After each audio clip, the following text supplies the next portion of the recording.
Welcome to Evoke Greatness. We are officially entering year 3 of this podcast, and I am filled with so much gratitude for each and every one of you who've joined me on this incredible journey of growth and self-discovery. I'm Sonnie, your host and fellow traveler on this path of personal evolution. This podcast is a sanctuary for the curious, the ambitious, and the introspective. It's for those of you who, like me, are captivated by the champion mindset and driven by an insatiable hunger for growth and knowledge.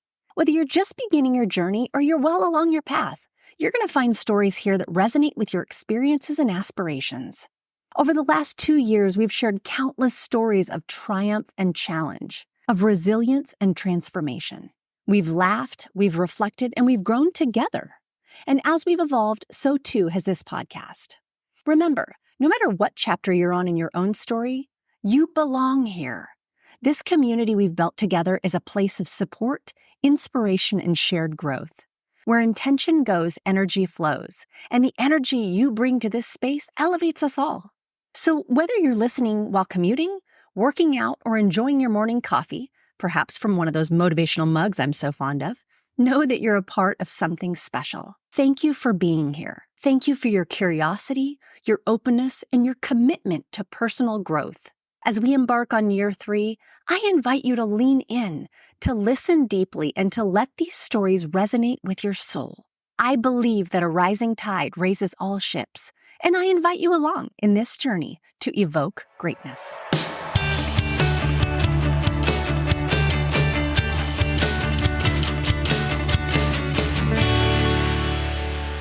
Welcome back to another episode of Evoke Greatness. Today, we're joined by Kyle V. Robinson, a man whose life story embodies the very essence of evoking greatness. Kyle's journey is an improbable tale of triumph over adversity that will leave you inspired and amazed. From enduring a troubled childhood marked by physical and emotional abuse, to navigating 6 tumultuous years in high school, grappling with multiple arrests, and wrestling with substance abuse challenges, Kyle has defied all of the odds. But here's where it gets truly remarkable. Despite these seemingly insurmountable obstacles, Kyle not only graduated from law school, but emerged as a thriving entrepreneur and bestselling author with the memoir Wandering Spark. His story is a testament to the power of resilience, self-love, and the transformative impact of finding your tribe. Kyle is here today to share his experiences, the tools that propelled him forward, and the wisdom he's gained along the way. His mission? To help others heal, find their tribe, and discover the greatness within themselves, regardless of their past. So get ready for a conversation that will challenge your preconceptions, ignite your spirit, and remind you of the incredible potential that lies within each of us. Kyle, welcome to the show. Sonnie, thanks so much for having me. I'm really excited to be on the Evoke Greatness podcast, so thanks. Absolutely. Well, I always like to kind of dive in by learning a little bit more about my guest, and I would love for you to share a little bit about your story and that winding journey that has brought you to who you are today. And I know that's a big question. That's Right. a lot. Well, I'll start it at the beginning. I guess that's where it makes the most sense. And my first memory in life when I was only 4 years old, I was hanging out at my house and my mom was recently divorced. It's just me, my mom, my older brother at 6 years old, and my younger brother at 3 years old, or my younger sister at 3 years old, and my older brother at 6 years old. And I was at 4 years old. And one day I'm upstairs, I'm playing with my Star Wars or He-Man action figures, and I hear the doorbell ring. And I get really excited because this usually doesn't happen at my house. So I run downstairs to see what's going on. And as I get to the bottom of my stairs, standing before me is this 6'3" tall man with like a big brown beard and like bifocal glasses. My mom, who had answered the door, went to go grab a glass of water or something from the kitchen. So it's just me and this intimidating figure. And I greeted him like I thought any 4-year-old would greet such a man. I just made a fist and I punched him in the leg and I giggled. And what this man did was he made a fist too, and he punched little 4-year-old Kyle right in the stomach. And I keeled over. I couldn't scream out because I couldn't breathe and tears were running down my face. And this man didn't apologize, didn't make sure I was okay. He just kind of just walked around me and went to the kitchen to my mom. And I just scampered upstairs. And that was my first meeting with the man who would eventually become my stepfather, Triple B, or that's what my sister and I call him, Big Bad Ben. And that's kind of how my life started. That was my first memory of life. And things didn't get easier after that as we're, getting older. And you might say, well, didn't your mom, do anything about this? Well, my mom was so set on having a father figure for us. Like she was making a lot of excuses and a lot of pretending. And so she wasn't about to have a second failed marriage on her hands. And I believe she also needed the financial help as well. So she kind of held on and kind of looked the other way. And it was very important to my mom to present to everybody else that we had a nice family, a good family. So she was doing a lot of pretending and things like that. And so I pretended too, because I thought that was normal. And so she made us call him dad, tell us that we loved him and things like that. And I really thought that was normal for a large majority of my life until I got, late into adulthood. And so that's how my life kind of went on. The man that she married, Triple B, he joined the Navy. So we kind of moved around a lot. I lived in Philadelphia, Pennsylvania, Newport, Rhode Island, then back in Ohio. And by this time, I'm a little bit older and I'm in high school. And that's when things kind of really took a turn for the worst, so to speak, because I really started to rebel out a lot. And in high school, I started hanging out with the wrong group of friends. And not to say that they're to blame, but I was the wrong person too. I wasn't a good influence either, but I didn't think I deserved anything better. So I hung out with friends that called me loser and like called me worthless, just like Triple B did as I was growing up. And so I got into fights. I started drinking all the time in high school, smoking weed in high school, getting into all kinds of things. And eventually things got way out of control that I got expelled from high school. And so I had to repeat another year over. And so after I had to repeat another year over, I come back and things didn't really change much at all. And there was something inside me I was really frustrated about. I couldn't understand why all my friends weren't getting expelled either. They weren't getting in the same kind of trouble I was getting in. And that really frustrated me, but I didn't realize at the time they didn't have the same kind of home life that I had. But it really made me upset. So one day after I had to repeat my junior year, I got a test back from one of my classes and I'd failed the test. And I was so upset with myself because I knew if I just tried, I knew I wasn't dumb, and I knew if I like just tried a little bit that I could actually do something. I could actually pass the test. I wasn't sure if I could do something, but it just frustrated me because everybody else could handle all the drinking and drugs that we were doing, but I couldn't do it for some reason. And so I was using the drinking and the drugs as an escape too from my home life from Triple B. I just wanted all of that to stop, and I didn't know any better. So once I got this test back and I failed it, I was just so upset at myself at 17 years old. I decided to go leave school at that moment in the middle of this day, and I went and turned myself into drug rehab as a 17-year-old boy. Little did I know when you show up at the drug rehab center, you just can't say, "Hey, here I am." As a 17-year-old kid, you need to be either like court ordered or your parents have to sign you in. I kind of knew that, but because my mom actually worked in the hospital where I went and turned myself in. And so she came down and turned me in. And she was like very, very happy that I was actually doing this because neither of us knew what the answers were. We didn't know why I was doing the things I was doing. We weren't about to, or she wasn't about to admit that, oh, it's your home life. It's, your stepfather, this terrible, horrible human.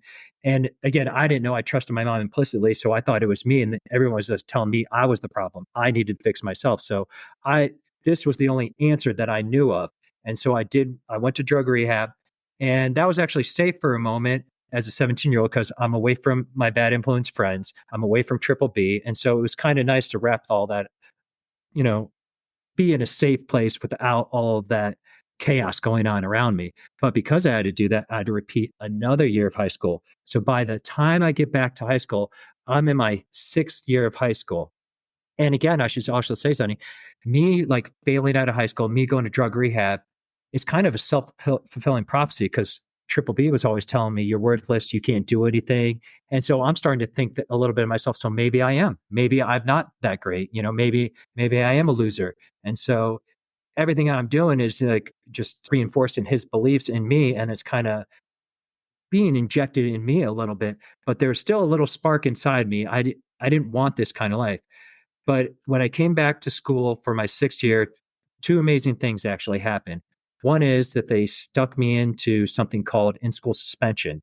That's where you just sit in the classroom. You're not allowed to speak. You're not allowed to leave. And they bring all your work to you, all your schoolwork to you. What you are allowed to do is talk to the in-school suspension teacher. And the in-school suspension teacher there, his name was Mr. Brady. And Mr. Brady, actually, I got to know him pretty well because I was in there all the time. And he actually talked to me about my schoolwork, talked to me about my life. And he's the first male role model that actually took me inside and he said, you know what? If you apply yourself, you can do something. He, and no joke, I was blown away that this man took the time to tell me that I'm worth something because no other male role model ever had done that in my life. And I thought all men were just like Triple B growing up. I thought all men were just angry and mean. I just thought that's the way life was. I thought that was completely normal until this teacher he wasn't doing anything special. He saw something in me that I didn't even see in myself, that you could actually do something with your life. And not that I really did anything about it at that moment. I was just so blown away, but a seed was planted at that moment. Maybe if I do believe in myself, good things will happen. And I was just so happy that he took the time to do that for me. And so that was a huge thing actually happening when I look back on my life. And then the second amazing thing that happened to me, I got arrested again. I would say that's amazing. But what happened was by the time I'm in my 6th year of high school, I'm like 18 going on 19 now. And so I can't get in any trouble or else I'm going to get in serious. I'm going to go to serious jail. Before it was like fighting and things like that. Or skateboarding, I was getting arrested for. But if I got in trouble now, I was going to obviously go to real jail. And so I was deathly terrified of this. So I was trying to keep my nose down, just wanted to complete my 6th year of high school and just get out of it. And then one day I'm leaving school and there's some kid who wanted to fight me. Some kid, I'm sure I was running my mouth and he wanted to fight me and I did not want to fight him because I didn't want to get in any trouble. And so this kid's screaming my name, looking for me outside of school, and he finds me and I tell him, listen, I don't want to have anything to do with this. I don't want to fight you, nothing like that. And he starts coming after me and I start running away from him, just running around in a circle. And before I know it, there's a crowd of like 100, 150 kids around us screaming, fight, fight, fight. And I'm just running around trying to get away from him. And before I know it, I'm grabbed out of the crowd and it's a police officer and I'm arrested. I'm arrested for assault, disorderly conduct, disturbing the peace, and I'm in serious trouble now. And even though no punches were thrown, nothing had happened, but the police officer didn't believe me. So I have to go to court. And my mom, who had gotten me a lawyer when I was juvenile before for getting in trouble, she wouldn't get a lawyer from me this time because she didn't believe that I hadn't done anything wrong. I mean, to her credit, obviously, that my track record didn't speak to me not doing anything wrong. But I knew in my heart that I didn't do anything wrong. And so what I decided to do was, fine, you don't want to get me an attorney. I'm going to represent myself. And so the day of court comes. It's me sitting, in the defendant's chair. My mom's in the gallery behind me. And then the prosecutor next to me, the judge, and the bailiff's in there as well. And then you have the arresting officer who's the only witness. And the court starts, and the prosecutor starts asking the police officer what happened that day. He goes, do you see the person that was involved in the assault? And the police officer points me out, and the prosecutor asks a few more questions. And then the judge, goes, Kyle, it's your turn. Do you want to ask any questions? And in my mind, very confident, I'm like, yes, of course I want to ask some questions. But when I start speaking, my voice is shaking. I'm scared. Eventually I get up enough nerve and I start asking police officer questions. And I say, well, where were you when you first saw this alleged altercation, this alleged assault? He said, oh, I was sitting in my police cruiser. I was like, well, how far away was your police cruiser from where we were at? He goes, oh, about 100 yards. And I go, well, what did you see? And he said, well, I saw about 150 kids surrounded you and this other gentleman assaulting each other. And I go, so you're telling me from 100 yards away, sitting in your police cruiser through 150 kids, you saw me assault somebody else? He goes, well, I can't definitively say that for sure. And that was it. The judge said, not guilty. The case was dismissed and a huge weight was lifted off my shoulders because I had this belief in myself and it worked out. And what Mr. Brady told me before just that year, that if I do believe in myself, good things will happen. So that was another amazing thing that actually I follow my truth, that if I really buckle down and do that and believe in myself and present my case, good things will happen. And so those are the two amazing things that happened in high school. I did eventually graduate high school, like you said, after 6 years with 1.046 GPA. And I think my class rank was like 346 out of 349. And so right out of high school, evidently college was not on my mind whatsoever. But I'm out of high school. So that was a big weight off of my shoulders, I guess, so to speak. But I was go ahead. Yeah. When you, so much happened, right, in that period of time, in some of the most formative years of your life. There's There's programming going on, right? Of when someone tells you something long enough, you start to believe it. There's the Right. experience of being in a situation that you've not really seen the outside of since you were 4 years old to believe that this is just how life is, like this is normal. Right. And so I want to dig into a couple of those points, but I think so many people oftentimes feel so trapped in their circumstances, right? Like there is no way out. It is what it is. They're resigned to feeling like this is just what life is going to be. But I think that there are those opportunities, those glimmers of hope and possibility that can get sprinkled in. And do you think if those two circumstances that you just described around the teacher who actually gave you a different view as to what this male figure could do and be and show up like, and then that circumstance where by him believing in you and telling you to believe in yourself, you kind of stood your ground on what would create a law career for you.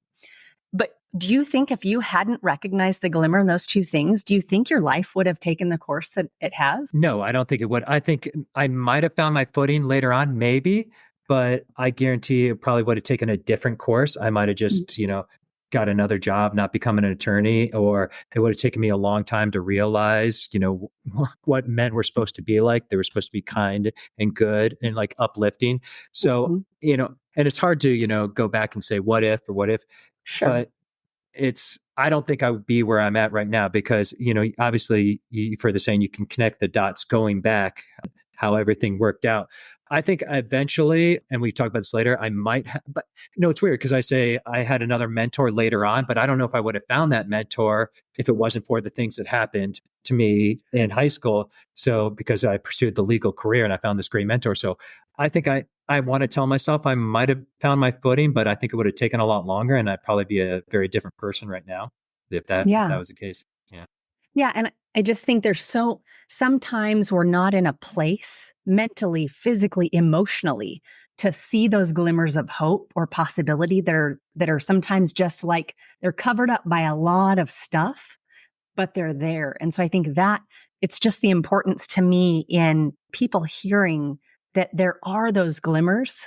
It's a matter of being in a space to actually recognize them and then lean into them. Right.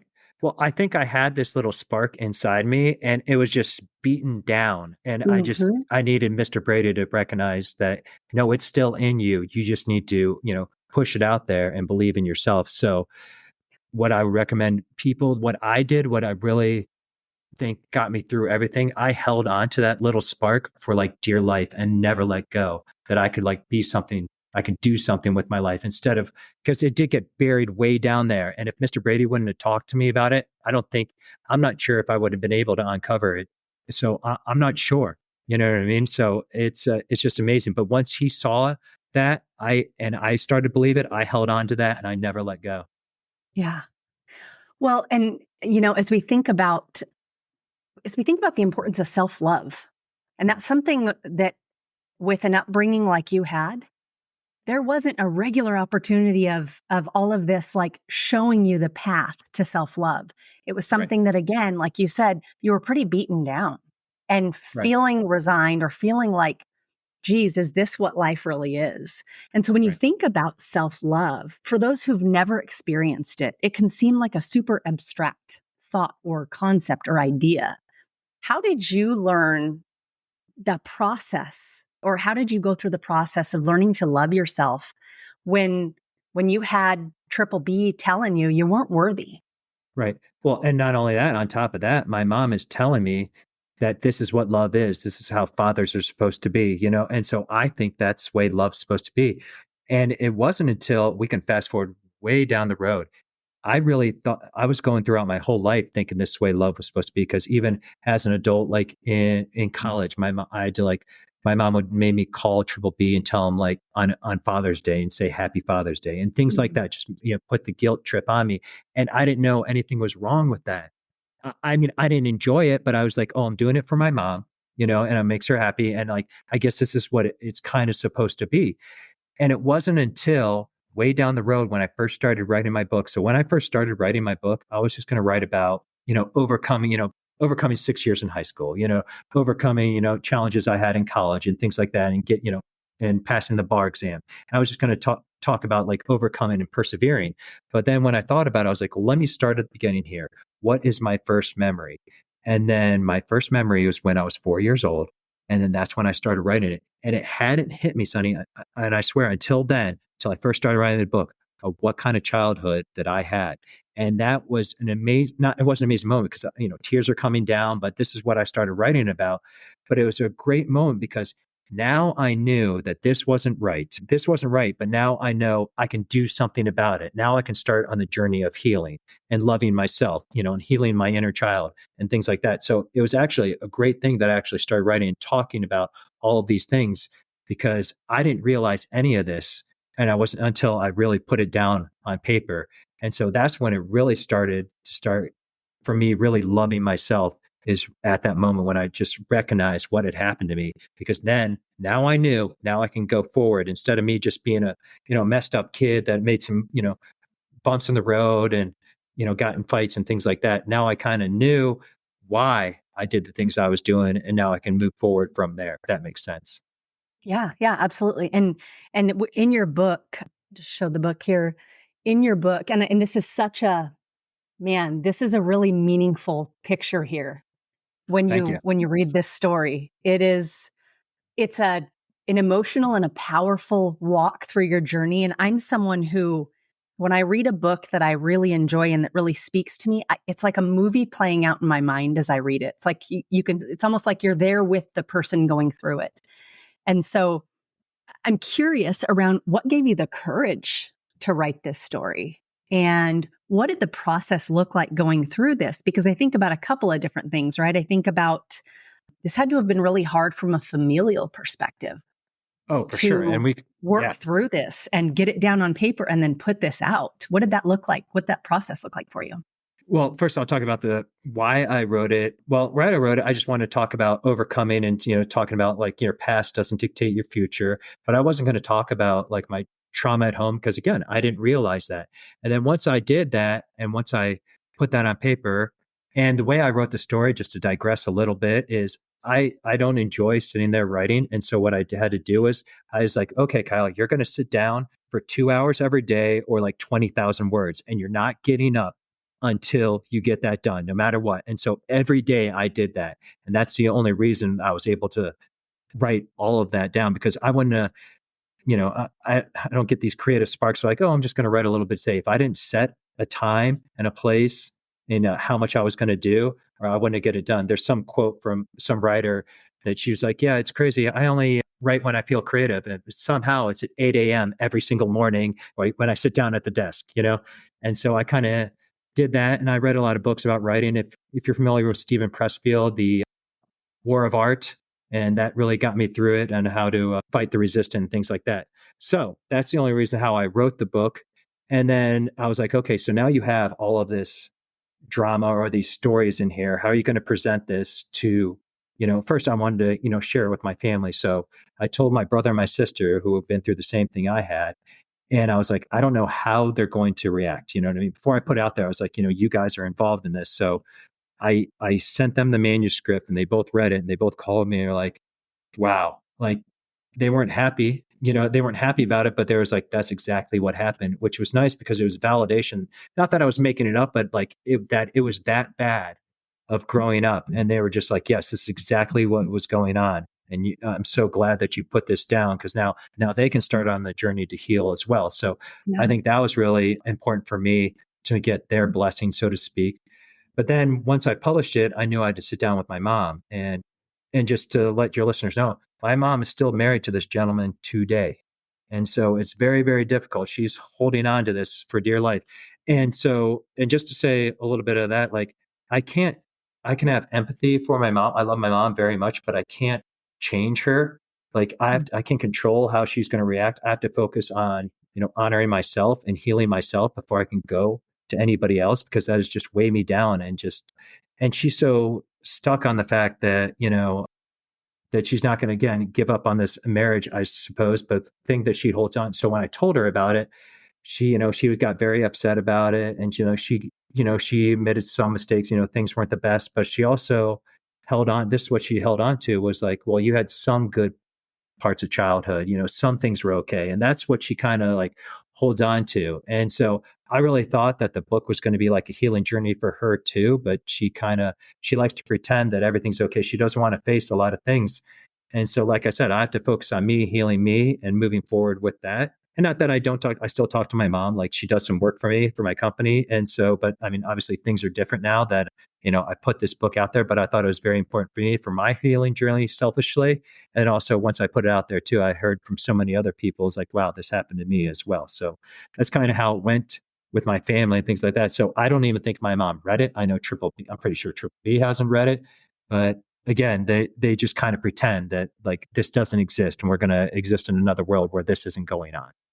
Yeah, yeah. That was I was curious about that just because it's hard, and when you have that, when you want to put that kind of ideal family picture out there, it's really hard to peel back that that kind of perfect picture that you want to display to get to the real raw stuff. But Right. I can only imagine how much you writing this book has helped other people have the courage to do the work to kind of unpack their stories and Sure. find the resilience, come out on the other side of it better for, because I think we have two choices, right? We can choose that things have happened to us or happened for us. And not that Correct. anyone's story who's gone through terrible things, it's not like this positive thing that it happened for you, but there's something in it.